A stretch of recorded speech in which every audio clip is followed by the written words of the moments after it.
Good morning student. आज हम class 5 की कांटों में राह बनाते हैं रामधारी सिंह दिनकर जी द्वारा लिखित कविता के बारे में आपको समझाएंगे कि किस प्रकार से आपको एग्जाम में या परीक्षा में सफलता प्राप्त हो और आप अच्छे नंबर को प्राप्त हो। सच है विपत्ति जब आती है कायर को ही दहलाती है, सूरबा नहीं विचलित होते, क्षण एक नहीं धीरज खोते।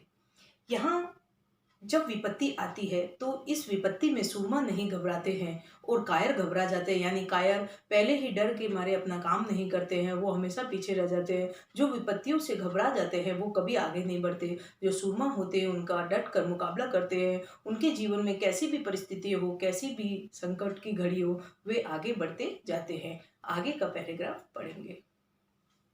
विघ्नों को गले लगाते हैं, कांटों में राह बनाते हैं, यानी सूरमा विघ्नों यानी कितनी भी बाधाएं आती हैं उसमें अपना राह बनाते हैं, यानी रास्ता बनाते हैं, कांटों में राह बनाते हैं और उन विघ्नों को, उन संकटों को, उन परिस्थितियों को, कौन सी जो उनके सामने आई है उन्हें गले लगाते हैं।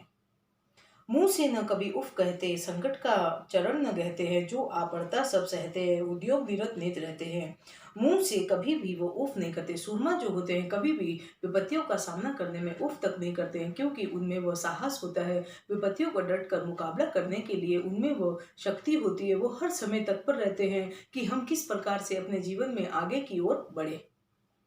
जो आ पड़ता है सब सहते, यानी जीवन में अच्छे दिन हो या बुरे दिन हो, सभी वह अपने सामने विपत्ति कैसी भी हो उसको वह सहते रहते हैं और आगे बढ़ते रहते हैं। उद्योग यानी उनके जो व्यापार है, उद्योग है, हमेशा वह करते रहते हैं, घबराते नहीं हैं। शूलों का मूल नसाते हैं, बड़ खुद विपत्ति पर छाते हैं। शूल मैंने कांटों पर वह खुद अपने सामने अपनी राह बनाते हैं कांटों पर और खुद अपनी विपत्तियों पर छा जाते हैं, ताकि उनके विपत्तियां उन्हें घेरे नहीं, वो खुद विपत्ति को घेर लेते हैं ताकि विपत्तियां उनके लिए आसान हो जाए। है कौन विघ्न ऐसा जग में, टिक सके आदमी की मग में, खम ठोक ठेलता है सब नर, पर्वत के जाते पाँव उखड़। ऐसा कौन सा विघ्न है, ऐसा कौन सा संकट है जो सुरमाओं के रास्ते में आ जाते हैं और सुरमा उनसे डर कर उनका सामना नहीं करते हैं। ऐसा नहीं है, क्योंकि वह कायर नहीं, वो सुरमा है, हर विपत्ति का अपना डट कर सामना करते हैं। खम ठोक ठेलता यानी इरादा कर लेते हैं कि हमें ये काम करना है तो उन्हें करना ही है, और जब वो ऐसे काम करते हैं तो पर्वत के भी पाँव उखड़ जाते हैं, यानी पर्वत यानी कितना भी मजबूत उनके सामने कितनी भी कठिन परिस्थिति आती हो वो उसमें हार नहीं मानते हैं। मानव जब जोर लगाता है पत्थर पानी बन जाता है। इसमें कहा गया है कि जब मानव ठान ले, मनुष्य ठान ले तो अपना कोई भी काम, वो बहुत कठिन से कठिन काम भी वह सरल कर सकता है। इसमें कोई दो राय नहीं है। अब वो उसके मन की बात है, अगर वो हार मान लेता है तो वो हर समय हार ही मानता रहता है। उसे एक सूरमा की तरह अपना सामना करना चाहिए इस जीवन में। गुण बड़े एक से एक प्रखर है छिपे मानवों के भीतर, मेहंदी में जैसे लाली हो, वर्तिका बीच उजियाली हो, बत्ती जो नहीं जलाता है रोशनी नहीं वह पाता है। यहाँ लिखा है कि गुण बड़े एक से एक उस आदमी में, उस मनुष्य में, उस मानव में प्रखर मैंने तेज, एक से एक गुण छिपे हुए हैं। वह उसे देखेगा नहीं, टटोलेगा नहीं, उसे मालूम नहीं चलेगा कि उसके भीतर कौन से गुण हैं।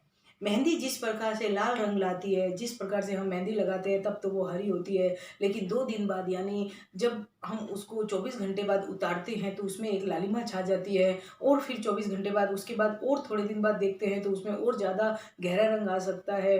तो उसी प्रकार मेहंदी जब लाल रंग देती है तो हमारे जीवन में भी जो कठिनाइयाँ होती हैं उसका फल हमें बाद में ही मिलता है। अगर हम उसका सामना कर लेते हैं आसानी से तो वो हमारे लिए रास्ता सरल हो जाता है।